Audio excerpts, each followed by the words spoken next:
जप सब कोई कर सकता है, पर इसमें ये नियम है, वाणी से सत्य बोलना, अजपा जाप उसी का चलेगा, सत्य बोलने वाले का। ये जब उतरे हैं भगवत मार्ग में तो झूठ काहे को बोले भाई, काहे को झूठ बोले। लेकिन झूठ का तो ऐसा राज्य हो चुका है जबान पे, मतलब समझे में नहीं आता कि हम झूठ बोल रहे हैं। और झूठ में कलयुग का वास है, असत्य, इसमें कलयुग का वास है। इसीलिए प्रायः सबकी वाणी से झूठ निकलता है। झूठे ही लेना, झूठे ही देना, झूठे ही भोजन, झूठ चबेना। तो कम से कम और भूले तो भूलो तुम जिन भूलो मालाधारी, अय भगवत पार्षद तुम क्यों भूल रहे हो कि तुम सत्य स्वरूप भगवान की आराधना करते हो। प्रेम पूर्वक जप करना, समदर्शित्व भाव लाना। अजपा जप 24 घंटे होता है श्वास के साथ पहले। 4 वर्ष के साधन से विमान में आए हुए भगवान नारायण का दर्शन। कैसे लोगों को विश्वास होगा, कैसे, जैसे वो एक विज्ञान से पढ़े लिखे डॉक्टर, तो उनको लग रहा था कि संत ऐसा कैसे कर सकते हैं कि किसी का कैंसर नष्ट कर दे। जैसे उनको लग, पूज्य राधा बाबा के प्रारब्ध को भाई जी ने अपने शरीर पर लिया। देखो, नाटक करना अलग बात है, सिद्ध संत जन करुणामय होते हैं। कल फिर बताया था, उन्होंने अपने प्रारब्ध जो भजन साधन से एकत्रित किया हुआ उनको दिया, प्रारब्ध अपने ऊपर ले लिया, अपनी टांग कटा ली उनका कैंसर। भाई जी अस्पताल में भर्ती रहे राधा बाबा के प्रारब्ध को लेकर के। इन संतों की महान उदारता और महिमा को कैसे कोई जानेगा। ये अजपा जप में बड़ी सामर्थ्य है। इसमें क्या होता है कि जपना नहीं होता है, पर यहां तक पहुंचना कठिन है।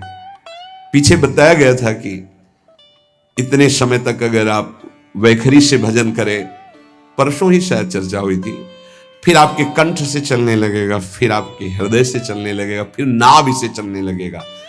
ये श्वास पर अभ्यास किया जाता है। ऐसा जैसे आवाज ना निकले पर आप गुनगुनाओ, नाक की वायु को अंदर से काटते हुए नाम के द्वारा, बस आवाज नहीं निकल रही, क्या चल रहा है श्वास में। हमने नारायण शब्द का अभ्यास किया। नारायण स्वामी जी कह रहे, जो हमें गुरुजी ने दिया, नारायण नारायण। 24 घंटे इसका अभ्यास करते करते रोम रोम आनंद से भर गया और नारायण शब्द स्वाभाविक चलने लगा। अजपा जाप बहुत जल्दी भगवत साक्षात्कार कराता है। करता नहीं रहता जाप का, और जाप होता है। भोरी सखी जी ने भी कहा, नाम श्वास दो बिलक चलत है, इनको भेद नमो को भावे, श्वास ही नाम, नाम ही श्वासा, नाम श्वास को भेद मिटा। बहुत जो चाहोगे प्राप्त हो जाएगा। ये रुपया पैसा संसार की भोग सामग्री, ये तो तुम्हें कोई देगा भी तो तुम्हारी इच्छा नहीं होगी, आसक्ति नहीं होगी इनकी तरफ। क्या, मुझे अजपा जाप दे दीजिए, निरंतर भजन दे दीजिए, वो दे देंगे। हमने संतों से सुना है कि भगवान भजन मांगने की बात को बड़ी जल्दी पूरी करते हैं, कि मुझे अखंड भजन दे दीजिए, हृदय से जब चाहोगे तब। वो अंतर्यामी है, वो आपके अंदर बैठे देख रहे हैं। भगवान मुझे भजन दे दिए, आपके चल रहा विविध भोगों की, तो पहले उन भोगों को नष्ट करेंगे या पूर्ण कराएंगे, तब आखिरी बातें आएगी। जब विभीषण जी श्री भगवान के सन्मुख गए, तो भगवान ने सबसे पहली बात पूर्ण की, जो लंका में चलते समय भाव आया था, कि भगवान के चरणों का आश्रय लेकर उनके बाहुबल से इस रावण का विनाश करके जिस सिंहासन पर बैठकर इसने लात मारी, यहीं बैठूंगा आके। पहला काम किया, समुद्र का जल मंगाकर लंकाधिपति पद पर अभिषिक्त कर दिया। और लंकेश कह के उन्होंने कहा कि प्रभु उर्कछु प्रथम वासना रही, प्रभु पद प्रीति सरित सो वही। प्रभु आपके चरणों के दर्शन से कोई कामना नहीं। भगवान कहते नहीं, पहले कामना की थी उसकी पूर्ति ले। हम भगवान से भजन मांगेंगे, साथ में नाना प्रकार की वासनाएं हैं, तो इसीलिए जब बहुकाल करी सत्संगा, सत्संग सुनते सुनते ये दिमाग में बैठ जाता है कि भोग वासनाएं, कामनाएं ये हमें फंसाने वाली हैं, हमें नहीं चाहिए। कृपा कर रहे हो, अगर हृदय से उनको पुकारे तो निश्चित वो अनुभव में आ जाते हैं। छोटी छोटी बातों में लोग रो देते हैं। ऐसे रो देते हैं, मोटे मोटे आंसू चल रहे बात में ऐसे, और प्रभु की चर्चा हो जाए घंटों, कोई फर्क नहीं पड़ेगा। ये तो आश्चर्य लगता है। और भक्तों को चाहे जितना भीषण कष्ट हो, कभी आंसू नहीं निकल सकते। जब आंसू निकलेंगे तो भगवत भाव में निकलेंगे। कह रहे नारायण स्वामी कि अजपा जाप के लिए भगवान से प्रार्थना करो, कभी कभी एकांत में उनके स्तोत्र हैं, गुण हैं, उनको गा गा कर रो, उनसे प्रार्थना करो, हे दीन बंधु मुझे अपना अखंड भजन दे दो, जो चाहिए सब प्राप्त हो जाएगा। भजन से क्या नहीं प्राप्त हो सकता। एकांत में बैठकर रोने से, ऐसे प्रतिदिन जब आप नियम बना करके प्रभु से प्रार्थना करेंगे। उपासक ये बिल्कुल ध्यान रखिए, यदि नाम सिद्ध करना है तो झूठ बोलना शपथ पूर्वक त्याग दे। झूठ नहीं बोलूंगा, सत्य बोलना इस अजपा जाप के लिए निहायत जरूरी है, निहायत जरूरी है। प्रार्थना है, काहे को मलिन करे जिह्वा। जब हम भगवत मार्ग में चल रहे तो ये याद भूल जाती है हमें कि हमें सत्य ही भाषण करना है, असत्य नहीं बोलना। ये हमें भूल जाते हैं।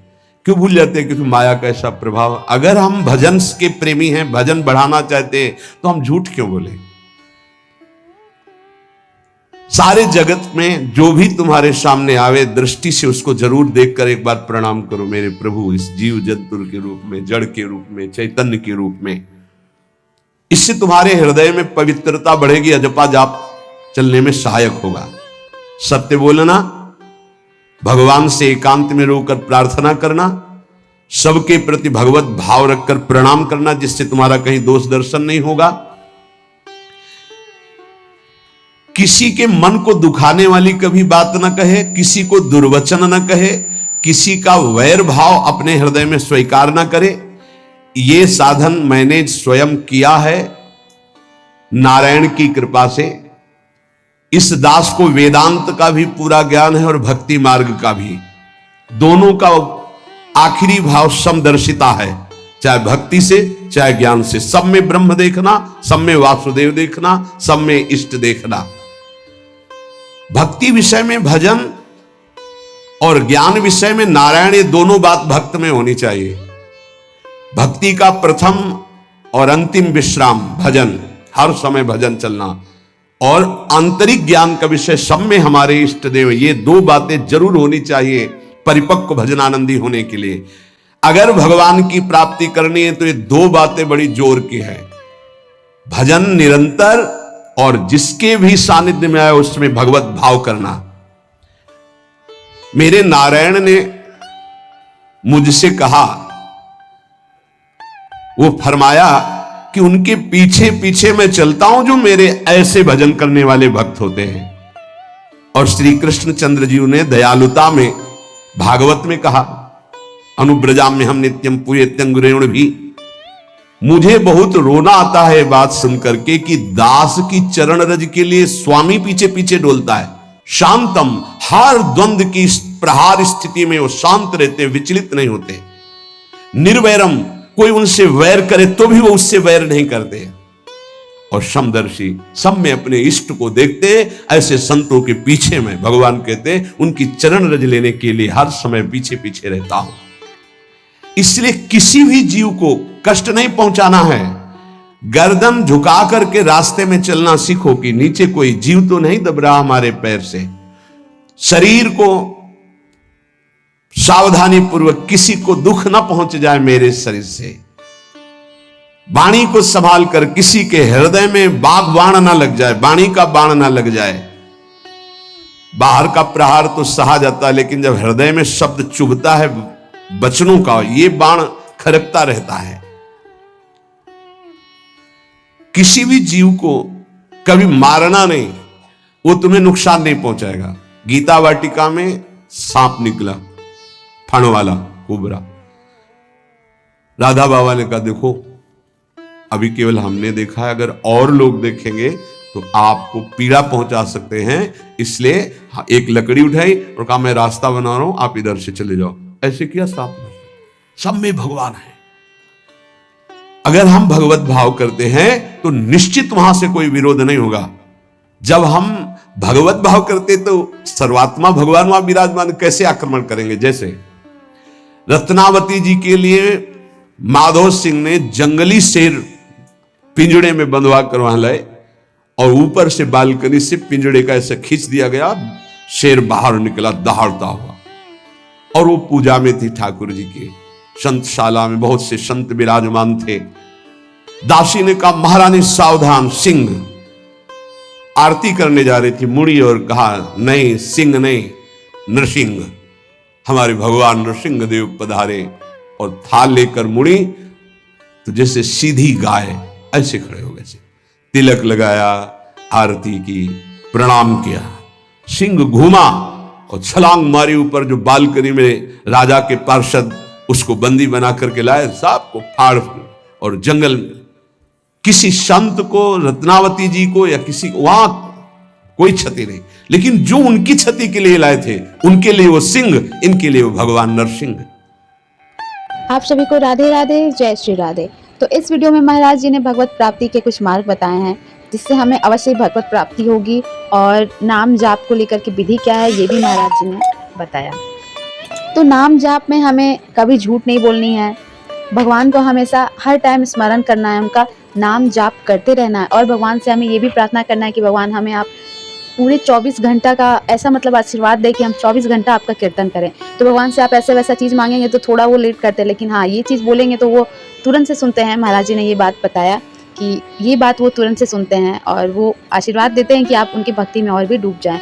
जैसे कि बताया कि चलते समय हमेशा सर नीचे रख के देख करके चलना चाहिए कि कोई भी जीव जंतु, चींटी, चीटा कुछ भी हमारे पैर से ना दबे, क्योंकि उससे भी हमें पाप लग सकता है, उससे भी हमें भगवत प्राप्ति में बाधा आ सकती है। और झूठ तो बिल्कुल नहीं बोलना है। इस कलयुग में सबसे बड़ा अभी कोई चीज़ है तो झूठ है, जो सभी लोग दिन में 1500 लगभग तो झूठ बोल ही देते हैं, इसमें कोई ये नहीं है। अगर आप मेरी बात से एग्री हो तो जरूर से कमेंट्स करके बताइएगा।